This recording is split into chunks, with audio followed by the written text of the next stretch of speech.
VBL share में already 3% की गिरावट आ चुकी है। यहाँ पे थोड़े टाइम पहले तो 4% गिर गया था शेयर, बट अभी के लिए 3.3% के आसपास जो है यहाँ पे क्लोजिंग आने वाली है। ठीक है, अभी आई नहीं है, अगले 25 सेकंड के अंदर क्लोजिंग आ जाएगी और कहीं ना कहीं 3.3% के आसपास ही क्लोजिंग आ रही है। ठीक है, अब चीजें क्या कैसे बिगड़ रही हैं सब चीजें समझते हैं। पहले disclaimer, this video is only for education purpose, no buy sell recommendation in this video. अपने एडवाइजर पूछ करें, जो भी करें, मैं कोई सिविलियन नहीं हूँ, मेरी बात सुनने की जरूरत नहीं है। ठीक है, ये चीजें ध्यान रखिए।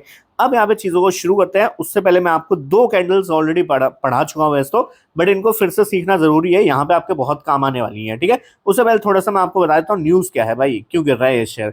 कोई न्यूज नहीं है भाई, ये लिटरली कोई न्यूज नहीं है। एक्चुअली यहाँ पे न्यूज आई थी बट आज नहीं, यहाँ पे बताता हूँ। यहाँ पे न्यूज आई थी 19 जून को। ठीक है, 19 जून मतलब कल, ओ सॉरी, ये आपका ये फ्राइडे को। ठीक है, और न्यूज क्या आई थी मैं बताता हूँ भाई। देखो, ये देखो भाई, 19 जून की ये न्यूज है। यहाँ पे सीएलएसए प्रोजेक्ट ऑन असाही ग्रुप पार्टनरशिप पे जो है ये वो दिया था इन्होंने, सीएलएसए ने, कि भैया यहाँ पर जो है 23% शेयर इंक्रीज होने वाला है। ठीक है, मतलब कि इन्होंने टारगेट कुछ दिया था 650 का, मैं दिखा भी देता हूँ यहाँ पे। ठीक है, मिल जाएगा तो बहुत अच्छी बात है। हाँ, ये देखो भैया 654। ठीक है, 654 पर प्राइस का यहाँ पे जो है टारगेट आया फ्राइडे को, और लोग यहाँ पे पागल हो गए और आज शेयर को पेल दिया गया। ठीक है, sorry for my bad language, but यहाँ पे शेयर को गिरा दिया गया।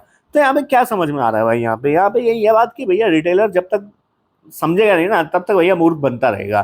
तो अब यहाँ पे मैं आपको दो कैंडल्स का ज्ञान दे देता हूँ। ये मैं ऑलरेडी सिखा चुका हूँ अपनी पुरानी वीडियोस में एजुकेशनल वाली, बट फिर बता देता हूँ। ठीक है, यहाँ पे दो ही कैंडल्स आपको पढ़नी है और जिंदगी भर आपको इन्हीं से जो है ट्रेड्स वगैरह मिल जाएंगे। ठीक है, पहली कैंडल है हमारी मारुबुजू। ठीक है, ये ग्रीन हो सकती है या फिर उल्टी ऐसी रेड भी हो सकती है, अभी के लिए इसको रेड मान लो आप। ठीक है, ये आर लिख देता हूँ। ठीक है, ग्रीन मारुबुजू का मतलब ये है कि भैया शेयर नीचे मतलब नीचे आ रहा है और ऐसी कैंडल बनती है तो शेयर के ऊपर जाने के चांसेस होते हैं, या ब्रेकआउट पे भी ऐसी कैंडल मिलती है तो वो यहाँ पे ऊपर जाने के चांसेस होते हैं, और उल्टी लाल कैंडल यहाँ पे भैया शेयर का नीचे जाने का चांस होता है। ठीक है, सिंपल। अब जो दूसरी हमारी कैंडल है ये मैंने आपको पढ़ाई हुई है, ऊपर की साइड पे ये वाली और नीचे की साइड पे ये वाली। ठीक है, बताता हूँ इसका भी लॉजिक बताता हूँ। देखो, शेयर अगर नीचे गिर रहा है, ठीक है, और इस टाइप की आपको कैंडल मिलती है, ठीक है, अगर होती है तो यहाँ से चांसेस होते हैं, मैं ये नहीं बोल रहा कि यहाँ से शेयर ऊपर ही जाएगा, मैं बोल रहा हूँ चांसेस होते हैं कि शेयर यहाँ से ऊपर जा सकता है। ऐसा ही नीचे की साइड पे कि भैया शेयर नीचे से ऊपर जा रहा है और इस टाइप की कैंडल बन रही है, तो यहाँ से चांसेस होते हैं कि शेयर नीचे जा सकता है। अब ये आपको जो ये चीजें देखनी होती हैं, ये या फिर ये, ठीक है, अगर आप इसे देख रहे हैं तो ये सपोर्ट के आसपास बनना चाहिए। ठीक है, सपोर्ट के आसपास, और ये बनना चाहिए रेजिस्टेंस के आसपास, तो यहाँ पर जो है एग्जीक्यूट अच्छे से होता है और आपको चीजें समझ में आएंगी अब। ठीक है, अब मैं थोड़ा सा पीछे चलता हूँ और हम ये देख लेते हैं भैया यहाँ पे रेजिस्टेंस क्या था। तो ये 550 का एक इंपॉर्टेंट रेजिस्टेंस था। क्यों था?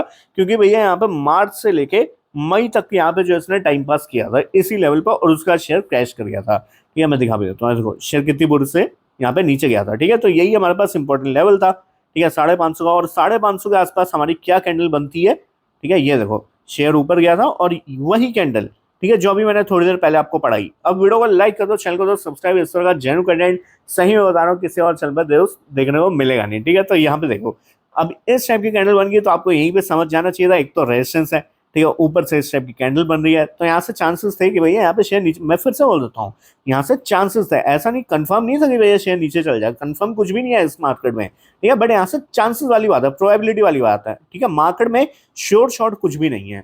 देखो दो ही चीजें, या तो चीज ऊपर जाएगी या तो चीज नीचे जाएगी, बट किस चीज का चांसेस ज्यादा होने के उसी बेस पे हम लोग ट्रेड मारते हैं भाई। ठीक है, यहाँ से चांसेस थे भैया इस टाइप का पैटर्न बन रहा है रेजिस्टेंस के पास, यहाँ से चांसेस थे नीचे जाएगा शेयर। ठीक है, बस इतना ही समझना है आपको इस वीडियो में। ठीक है, इस वीडियो में नहीं, इस कहानी में। ठीक है, अभी के लिए हम चीजें नीचे पे देखेंगे अब। ठीक है, फिर बोल देता हूँ, देखो डिस्क्लेमर, कोई 22 साल रिकमेंडेशन नहीं है। यहाँ से अब मैं अपनी स्ट्रेटजी बताने वाला हूँ, मैं कैसे यहाँ पे प्लान कर रहा हूँ वीबीएल के शेयर पे। ठीक है, बाकी आप अपने फाइनेंशियल एडवाइजर पूछ करें दोस्त, जो भी करें। ठीक है, मैं भी अपने एडवाइजर पूछ करूंगा, जो भी करूंगा आप भी। ठीक है, तो अब यहाँ पे चीज समझता है। सबसे पहले तो मैंने बताई दिया भैया, ये रेजिस्टेंस हमारा 550, तो अगर मान लो यहाँ से शेयर पलटने लगता है तो हम वेट करेंगे 550 का ब्रेकआउट का। ठीक है, ब्रेकआउट पे मैंने आपको सिखाई हुई है भाई दो तीन चीजें, की या तो मारुबुजू कैंडल बन जाए, ठीक है, या इस टाइप का हथौड़ा बन जाए, या फिर वो फ्लैग एंड पोल वाला पैटर्न बन जाए, उसका ब्रेकआउट आ जाए। ठीक है, मतलब कोई भी एक ब्रेकआउट यहाँ पे आना चाहिए। ठीक है, 550 के ऊपर हमें जो है एक ब्रेकआउट चाहिए। ठीक है, और अगर ब्रेकआउट आता है तो मैं भी पर्सनली यहाँ पे ट्रेड का प्लान करूंगा। ठीक है, देखो दो चीजें होती हैं, एक होती है इन्वेस्टिंग, एक होती है ट्रेडिंग। ठीक है, इन्वेस्टिंग के लिए ये शेयर नीचे के लेवल पे बहुत अट्रैक्टिव था, तब मैंने आपको एक थोड़ा सा मतलब इशारा भी किया था। ठीक है, अब डायरेक्टली तो नहीं बोल सकता कि बाई कर लो सेल कर लो, क्योंकि मैं सेवी रेस्टोरेंट हूँ, डंडे मारेगी सेवी फालतू है, तो इसलिए मैंने एक इशारा दिया था भाई कि यहाँ पे थोड़ा सा एक अच्छे पैटर्न बन रहे हैं, आप थोड़ा सा इस स्टॉक को नजर पे रख सकते हैं, ठीक है। बाकी तो ऑब्वियसली कोई बाई सेल, मैं कोई क्रेडिट भी नहीं ले रहा हूँ कि मैंने बोला था भाई यार नीचे ले लो और ऊपर चला गया, मैं कोई इस चीज का वो नहीं बोल रहा हूँ, ठीक है। मैंने तो बोला ही नहीं था भैया शेयर नीचे लो, मैंने तो बस आपको बताया था कि भैया शेयर अच्छे रेट पे आ गया, थोड़ा देख सकते हैं, ठीक है। तो इन्वेस्टिंग एक अलग चीज है, ट्रेडिंग अलग चीज है। अब इन्वेस्टिंग का मौका यहाँ पर छूट गया है, अब हम ट्रेडिंग पे ध्यान देंगे, ठीक है। तो ये चीजें थोड़ा सा ना, मतलब देखो यार, आपको मैं कसम से बता रहा हूँ, 5 साल बिता लो इस मार्केट में चार्ट्स के साथ, ठीक है। ऐसा नहीं कि बस आप 5 साल से मार्केट में, नहीं, 5 साल डेली भैया 10-20 चार्ट देखना स्टडी करो, ठीक है। 5 साल के बाद आपको इतना ज्ञान तो हो ही जाएगा भैया, आप अपने आप से समझ जाओगे स्टॉक आपको क्या बोल रहा है, ठीक है। तो इतना भी अगर आप समझ गए ना, बहुत हो जाएगा आपके लिए, ठीक है। अब चीजें देखते हैं। अब नीचे की साइड पे हमारे पास लेवल है भैया 475। अब ये क्यों इंपॉर्टेंट, हमेशा ये पूछा करो भैया क्यों, ठीक है, KYU, क्यों क्यों है ये इंपॉर्टेंट लेवल, क्या है ऐसा इस बात पे, ठीक है। अब देखते हैं, ये देखो भाई, यहाँ पे देखो हमारे पास ये, ठीक है, ऐसे ब्रेकआउट आया था इस लेवल का, उसके बाद यहीं तक रीटेस्ट किया था ये, ठीक है। इसलिए ये लेवल हमने उस समय मार्क कर लिया, ठीक है। उसका शेयर ऊपर गया, उसका नीचे आया, ठीक है, और नीचे इस लेवल को टच नहीं किया, तो इसलिए ये लेवल इंपॉर्टेंट अभी भी है, ठीक है। अब ये ऊपर चला गया, अब जो भी हुआ वो ऊपर हुआ।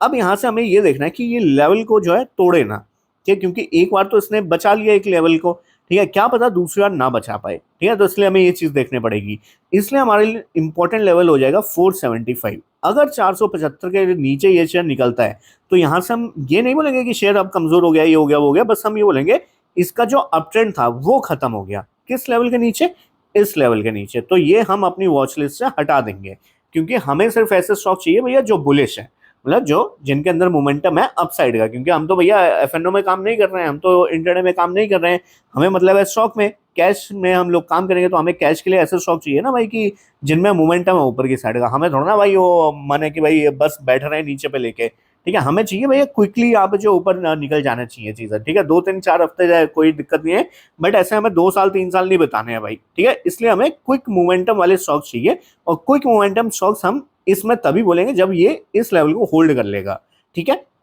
अब यहां से मैंने स्ट्रेटजी आपको बताई दी, एक तो स्ट्रेटजी ये है कि 550 के ऊपर निकल जाए, ब्रेकआउट आ जाए, और यहाँ पे अपन ट्रेड प्लान कर लेंगे। और दूसरी स्ट्रेटजी ये है कि भैया यहाँ पे, ठीक है, अभी जहां पे चल रहा है वहां से लेके यहाँ तक का ये जो लेवल है हमारा, ये वाला एरिया, इस एरिया के आसपास जो है कोई बुलिश कैंडल बन जाए, ठीक है। अभी मैंने आपको थोड़ी देर पहले क्या पढ़ाया था कि शेयर नीचे आता है और इस टाइप की कैंडल बनाता है, या फिर मारुबुजु कैंडल बनाता है, ठीक है। इन दोनों में से कोई भी कैंडल बनती है 475 के ऊपर ऊपर, तो ये हो जाएगी बुलिश कैंडल, या फिर हम बोल लेंगे इसको रिवर्सल कैंडल। जब मैंने एनआईएसएम का वो स्टडी करी थी, ठीक है, आप सबको पता है भैया मेरा क्लियर है वो एग्जाम, ठीक है, 70% के साथ, तो उसमें हमें एक चैप्टर सिखाया गया था टेक्निकल एनालिसिस। हाँ भैया, आपको नहीं यकीन हो रहा होगा, बट हाँ, रिसर्च एनालिस्ट का एग्जाम जब मैंने दिया था, ये सब पढ़ के गया था मैं, तो उसमें हमें ये सब सिखाया जाता है भैया रिवर्सल कैंडल्स वगैरह के बारे में, ठीक है। और ये रिवर्सल कैंडल ना सही में काम करती है, ठीक है। ये बोलने के लिए नहीं है कि भाई बस बुक में लिखा हुआ है तो भैया हो गया काम, नहीं।